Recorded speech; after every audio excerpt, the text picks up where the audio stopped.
guys, I'm Juliana, your automotive woman. Welcome back to How To Tuesday. If you missed a previous episode of How To Tuesday, click the link above. But this episode is all about the Kia Carnival. I'm going to show you just how easy it is to remove the second row seat. So here we go. So first things first, you're going to want to lower the seat. So pull on this handle right here. Pretty easy, it lowers. Now behind the seat, there's a handle on the bottom.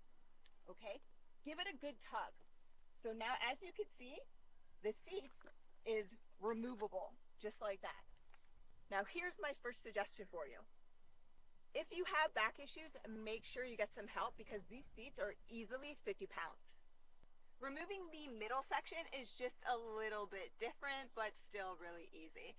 So first pull this strap right here to lower the back, right, like that. Then behind here, you have two straps. This strap right here allows you to slide forwards or backwards. Below here is not a handle this time, it's a strap. Just give it a pull, lift, and now as you can see, the middle section is ready to be removed. Just remember, if you have back issues, easily 50 pounds, get some help.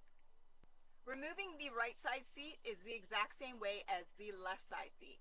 First, you fold this down by using the handle on the right-hand side, and then look for the handle at the very bottom. Do not use this strap. This strap is used for rear passengers to get out a lot easier. Now I'm going to show you how to put back both seats.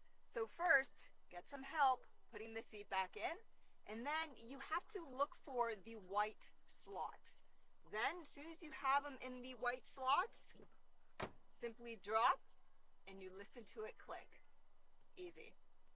Okay guys, just like the middle section, you put back this left seat the exact same way. So first, get some help putting the seat back in and then align the white hooks with the white slot. Once everything's aligned, then just drop the seats and wait for the click. Guys, I hope this How To Tuesday tutorial helped you. Make sure you check out my full review of the Kia Carnival next. Thanks for watching.